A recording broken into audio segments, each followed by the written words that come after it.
Belaúnde, la mala herencia militar y el drama de El Niño. El retorno a la democracia vino con un pésimo legado en materia económica. Fernando Belaúnde tuvo que asumirlo. Le sumó un gasto incontrolable. Luego el shock de la deuda y además El Niño llegó muy fuerte. Fernando Belaúnde. Terry llegó a la presidencia del Perú por segunda vez el 28 de julio de 1980, luego de arrasar en las elecciones presidenciales al captar el 45.37% de los votos, con Armando Villanueva de Lapra en un distante segundo lugar, 27%. Esta vez FBT, como se le conocía por las iniciales de su nombre, llegaba con un sólido respaldo parlamentario, a diferencia de lo observado en su primer gobierno. En la Cámara de Diputados, su partido, Acción Popular, había obtenido 98 escaños de 180, mayoría absoluta, mientras que en el Senado obtuvo 26 de 60 curules, a solo 5 de la mayoría absoluta. Fue así como FBT llegó al poder con el control del poder legislativo, a diferencia de su primer gobierno, que acabó con el golpe de Estado de Velasco. Esta situación fue de la mano con un mejor panorama para las exportaciones, debido a que los precios de los metales se recuperaron mucho entre 1979 y 1980, con la plata en niveles altísimos por la especulación de los hermanos Hunt en Estados Unidos, que llegaron a atesorar gran parte de sus stocks. En esa época también se pusieron en marcha nuevos pozos petroleros en la selva y el oleoducto norperuano. La balanza de pagos del país pasaba de comprender reservas internacionales con un saldo negativo de 1.101 millones de dólares estadounidenses en 1977 a 1.175 millones de dólares estadounidenses positivos en julio de 1980. En paralelo, los problemas de estructura fiscal no eran atendidos. La inflación heredada de la dictadura militar no disminuía. La recaudación de impuestos era reducida. Los gastos estatales, muy altos, y el déficit público seguía muy elevado. Belaúnde se caracterizó por el incremento de la inversión pública y de los salarios en el Estado. Entre 1979 y 1982, la primera se duplicó y las remuneraciones aumentaron en 30%. El nuevo gobierno no solo recibió una economía con un aparato productivo que arrastraba serios problemas estructurales, sino que además traía altos niveles de inflación, la cual bajó de 66.7% en 1979 a 60.8% en 1980.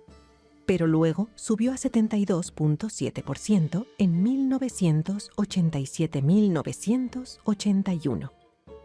Esto se debió a que se mantuvieron vigentes los subsidios del Estado para alimentos básicos y otros precios internos, con la intención de mitigar el impacto de un sinceramiento de sus costos.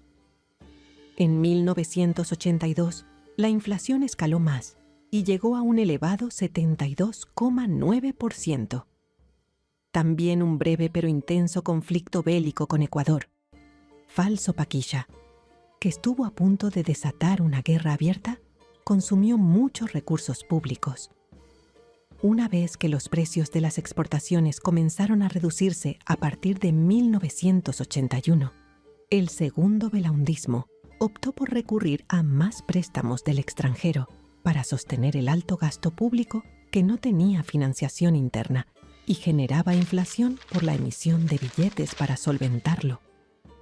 Pero la fuerte elevación de las tasas de interés estadounidenses hecha por la Fed, bajo Ronald Reagan, para eliminar la inflación heredada de Jimmy Carter, hizo imposible que los países latinoamericanos pudiesen atender el servicio de su deuda externa. La mayor parte de acreedores eran bancos privados de Estados Unidos, y con México comenzó una cesación de pagos que cerró el flujo de dinero fresco y contrajo las economías latinoamericanas.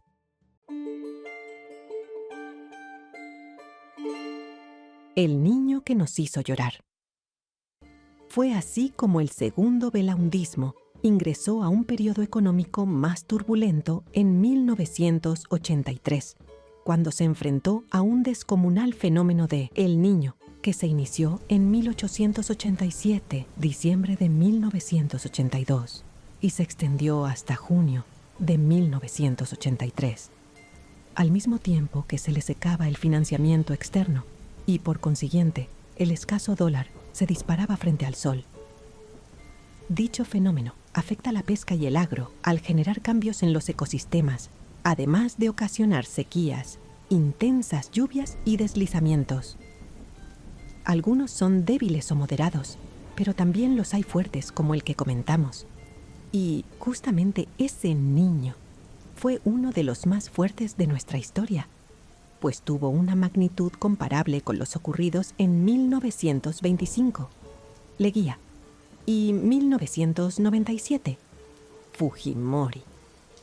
Según el CENAMI, fue uno de los 10 peores fenómenos lluviosos de los últimos 500 años de la costa norte, y hay quienes lo señalan como la madre de todos los niños. Tumbes y Piura fueron devastadas, aunque el Niño también llegó a perjudicar buena parte del país.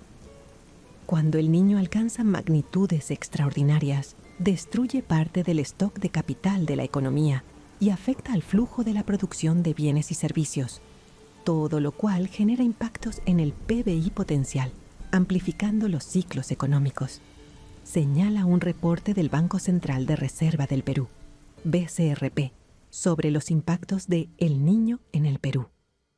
La agricultura fue el sector más dañado, pues las fuertes lluvias ocurrieron durante la época de siembra y cosecha.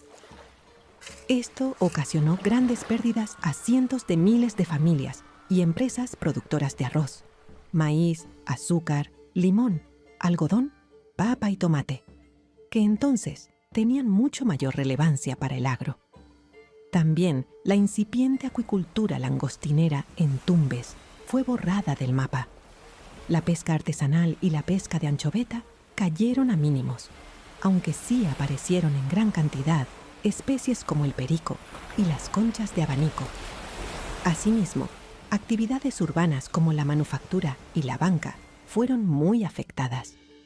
El BCRP registró que las pérdidas en infraestructura fueron equivalentes al 2,5% del Producto Bruto Interno, PBI, teniendo como principal víctima al sector transportes. En esa época, la caída del PBI fue de menos 12%, de la que 5 puntos porcentuales se explicaron por el efecto de El Niño. Este fenómeno, de 1982 a 1983, generó pérdidas por $1.000 millones, según el Instituto Nacional de Defensa Civil, INDECI. Hoy, esto sería equivalente a daños por $2.725 millones estadounidenses. Fueron 16 regiones afectadas en cuanto a producción, 38,8%, infraestructura, 45,6%, y afectaciones sociales, 14,7%. Los departamentos del norte sufrieron lo peor. A nivel productivo, los sectores más perjudicados fueron el agropecuario e hidrocarburos, con pérdidas que hoy equivaldrían a $600 millones y $469 millones respectivamente. En infraestructura, el impacto se sintió sobre todo en los sectores transportes y comunicaciones, hidrocarburos, agropecuario y vivienda. Transportes sufrió pérdidas por lo que se podría calcular en $515 millones de la actualidad y que se reflejaron en 2.600 kilómetros de carreteras dañadas, 47 puentes colapsados y 4 aeropuertos seriamente dañados. En tanto, en hidrocarburos y agricultura, las sumas fueron de $308 millones estadounidenses y $215.3 millones estadounidenses.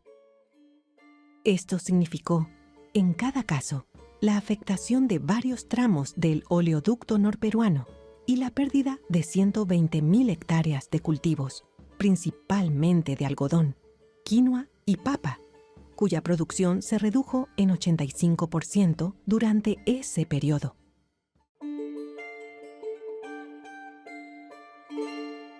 La otra plaga, Sendero Luminoso.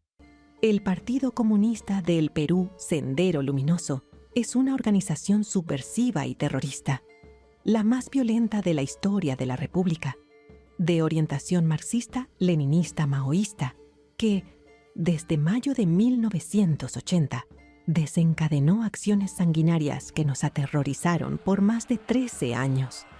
Sendero Luminoso cometió gravísimos crímenes que constituyen delitos de lesa humanidad y fue responsable de más de 31.300 víctimas mortales y podrían ser varios miles más. Inició sus acciones violentas el 17 de mayo de 1980 con la quema de ánforas electorales en Chuchi, Ayacucho, autodenominada por ellos como el inicio de la lucha armada. El terrorismo recién se evidenció con Belaúnde, aunque se gestó desde antes en la Universidad San Cristóbal de Huamanga, pero esto fue silenciado por la dictadura militar que controló durante años los medios de comunicación. Solo hasta 1989, el terrorismo le había costado al país poco más de 9.184 millones de dólares de la época. Hoy serían 20.400, 18.6 millones de dólares, entre 1980 y 1888. Las actividades económicas más afectadas fueron la agricultura, industria y comercio, energía y minas. Las pérdidas en infraestructura de transmisión de energía eléctrica, principalmente torres de alta tensión que los terroristas hacían volar continuamente, sumaron cerca de 3.826 millones de dólares actuales, según la Comisión de la Verdad y Reconciliación, CUR.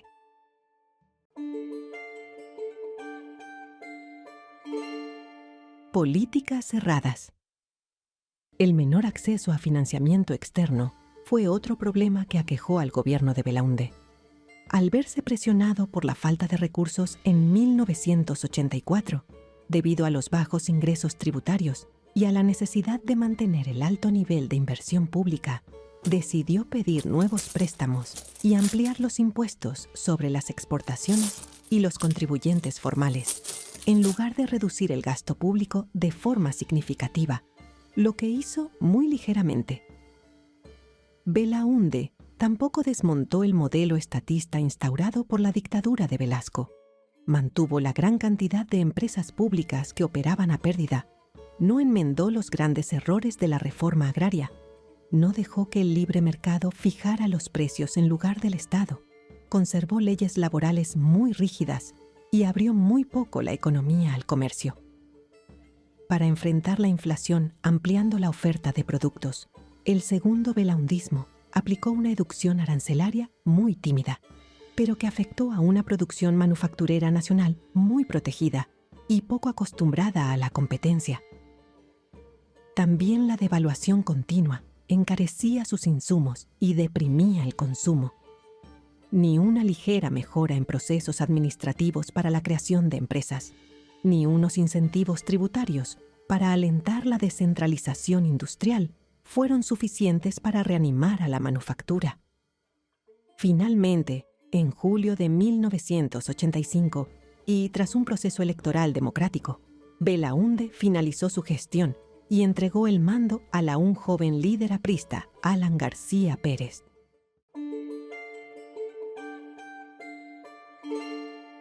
La devolución de los medios. El 11 de noviembre de 1980, el presidente Fernando Belaúnde Terry, con poco más de 3 meses en el gobierno, devolvió la independencia a los medios confiscados por el dictador Juan Velasco Alvarado.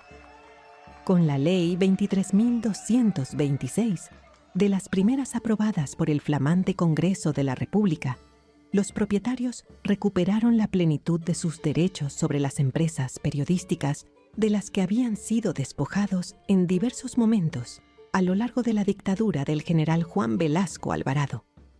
De esta forma, se dejó sin efecto La Ley 20.681, que afectó a los diarios Expreso, Extra, La Tribuna, El Comercio, La Prensa, Última Hora, Correo, Ojo y otros durante 6 años. Antes, el 29 de julio de 1980, el recién juramentado Consejo de Ministros promulgó la Resolución Suprema número 03480, con la finalidad de que, en menos de 24 horas, los legítimos directores y gerentes retomaran sus respectivos cargos. De esta manera, fueron derogados. Además, los decretos, Ley número 18.169 y número 20.680, con los que Velasco expropió la prensa. Así, Belaúnde cumplió lo que había ofrecido en su campaña electoral, que no dormiría una sola noche en la casa de Pizarro, sin antes devolverle a la prensa peruana la tan ansiada libertad. En El Comercio, los doctores Alejandro Miró, Quesada Galland y Aurelio Miró Quesada Sosa asumieron la dirección del diario Decano. En el caso del diario La Prensa, Arturo Salazar Larraín asumió como director, mientras que los diarios Expreso y Extra, expropiados el 4 de marzo de 1970, quedaron bajo la dirección de Guillermo Cortés Núñez. También se repuso en la dirección de Correo y Ojo a Enrique Agois Paulsen y, por último, a Alfredo Fernández Cano como director del desaparecido Última Hora. Con la restitución de sus derechos y de la libertad de prensa en 1980, al periodismo nacional le tocó informar entonces sobre un fenómeno que nadie quiere que se repita en el Perú: el terrorismo.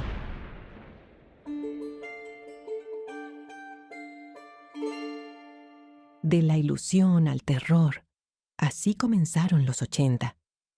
Después de 12 años de una dictadura militar que se esforzó por bloquear las vías comerciales con otros países, la elección del presidente Fernando Belaúnde provocó mucha expectativa. Al comparar los censos de 1972 y de 1981, se puede observar que se había producido una mejora en cuanto a tenencia de bienes.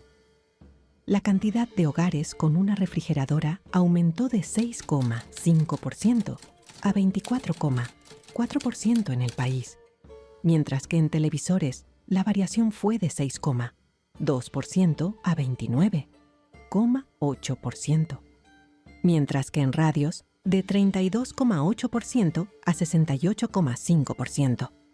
En Lima, los porcentajes suben. Contar con refrigeradoras subió de 18,5% a 50,4% y televisores de 18,4% a 62,1%.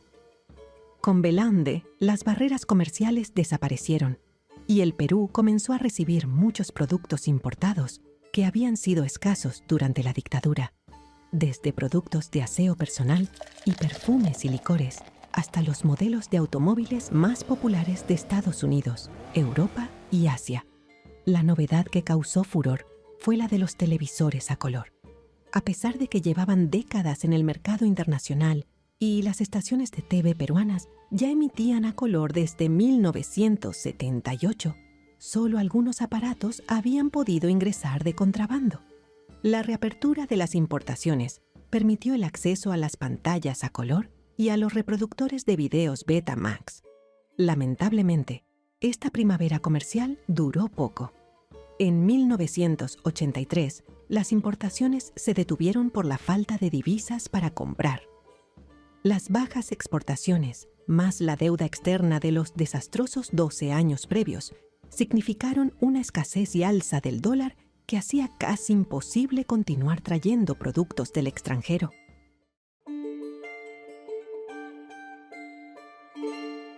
Terror, oscuridad y pánico.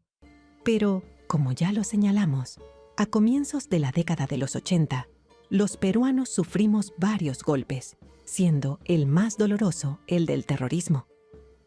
Al comienzo de la década, había algunas zonas del país que estaban catalogadas como zona roja. Esta condición alertaba a la población de que debían evitarlas por la presencia del terrorismo. Lo que empezó en Ayacucho terminó extendiéndose a todo el Perú. Poco a poco se fue expandiendo a las ciudades y el pánico se apoderó de toda zona urbana. Los viajes por el interior eran impensables. En Lima, llegó a estar prohibido ingresar a cualquier establecimiento con mochila o cualquier tipo de bulto para evitar infiltraciones con explosivos. Ser policía era un trabajo de muy alto riesgo. Eran blancos de ataques terroristas y les arrebataban las armas. Aprendimos a vivir con apagones, repentinos cortes de energía eléctrica originados por los continuos atentados que hacían explotar las torres de alta tensión por las noches, sumiéndonos en la oscuridad y en la paralización de las actividades industriales. Por ello, se hizo común tener paquetes de velas para inclusive hacer las tareas a la luz de estas, mientras que las familias con mayor poder adquisitivo y las empresas adquirían generadores de electricidad. Era septiembre de 1981, cuando ocurrió el primer atentado de este tipo en Lima. Con los años, las acciones terroristas de Sendero buscaban ser más sanguinarias y causar el mayor daño. Atentaron contra cines y los centros comerciales en que se encontraban los más modernos, espantando al público de estos y causando un grave perjuicio a dichos rubros. También comenzaron los coches bomba. No hubo sector que no fuera de alguna manera afectado por estas huestes del terror, a las que no se les debe dar cabida.